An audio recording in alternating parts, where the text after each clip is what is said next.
Mount Shasta is a potentially active volcano, and at 14,179 feet, it dominates the Northern California landscape. We spent our first night near the base of the volcano in the small town of Weed. By the way, there's no weed in Weed. A little bit of alpenglow on Mount Shasta.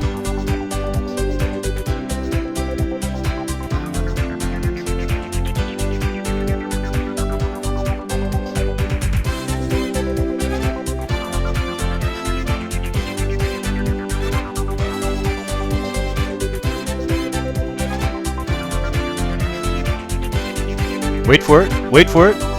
There it is, the princess wave.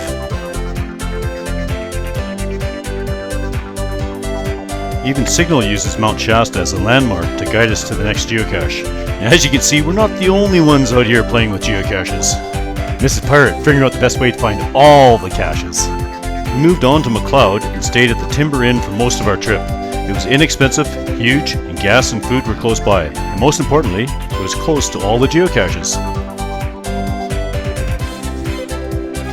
A little bit of glacier melt.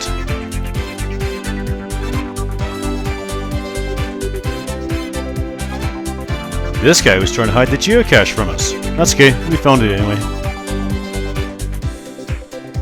Oh, you gotta hear this. And there's a little bit of butt showing.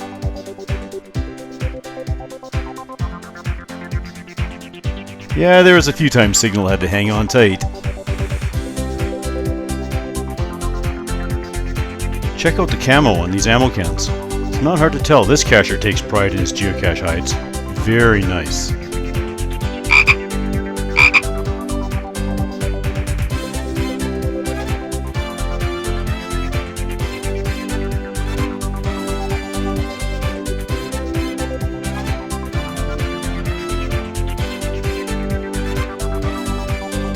Here's the geocache you picked for a 50,000th find, Skull Cache, an old virtual, my favorite type. We are both so glad we picked this one, because it opened up a whole new dimension for us, underground.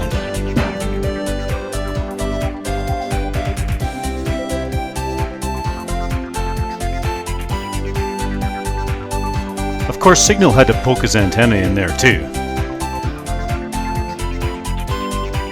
At this point, I would recommend you pause the video and read Mrs. Pirate's log from the geocaching site. Mrs. Pirate distracted this guy while he stole his picture.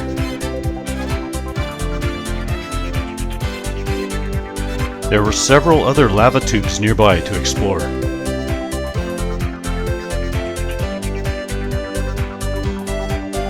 Going down!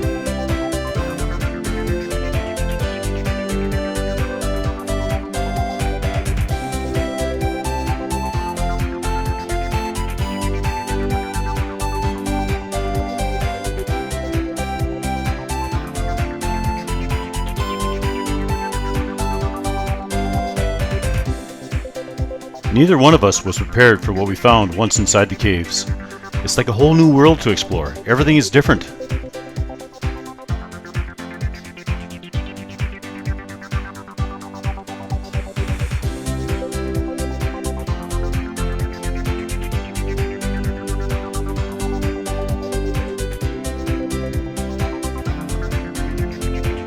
Didn't take any pictures in the Mush Pot Cave. It was my least favorite. It had sidewalk and light.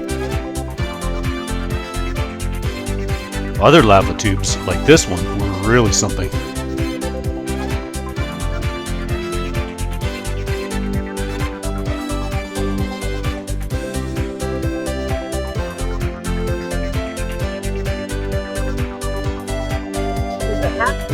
Oh, nice.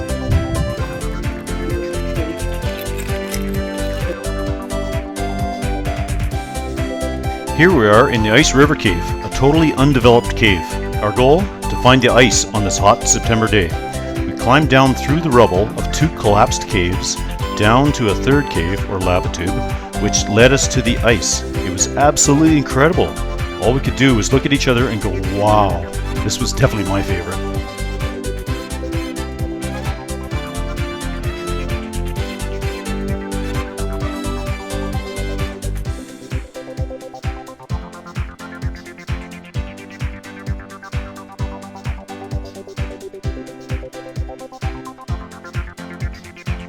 Back on the surface, we found ourselves searching for more ice and more geocaches, of course.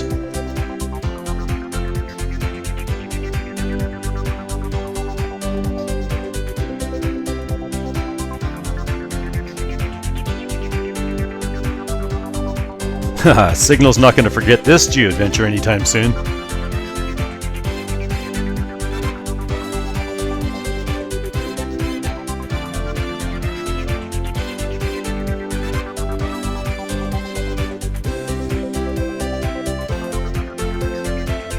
This area is called Glass Mountain.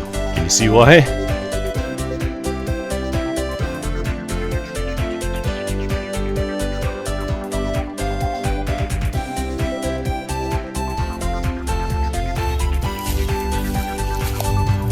might have found something. It's got pirates. Another geocache and more ice caves.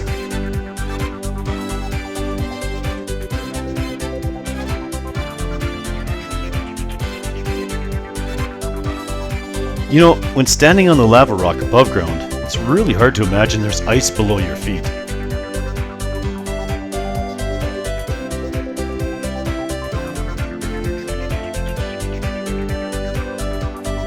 Mrs. Pirate found a series of caches that had not been found since 2012. Well, you know, we just had to go find them.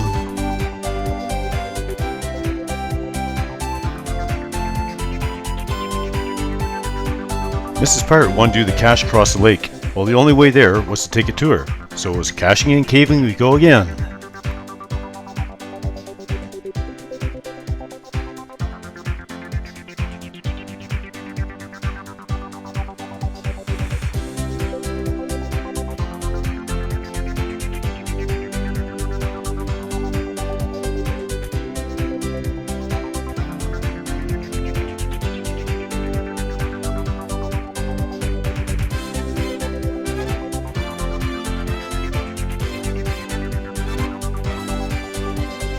The lighting inside the cave was set up so we could really enjoy the rock formations.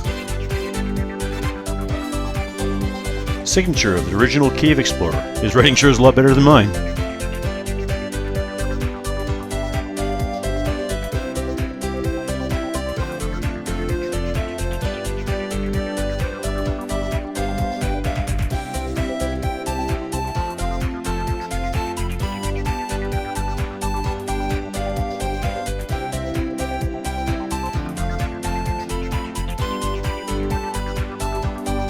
The original way in, minus the lights, of course.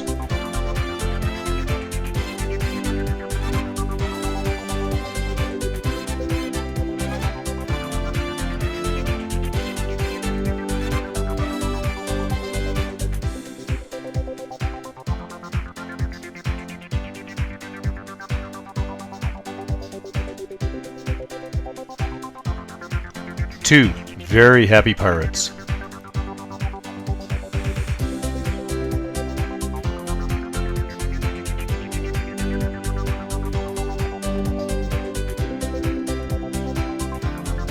My beautiful wife, anxious to find more geocaches.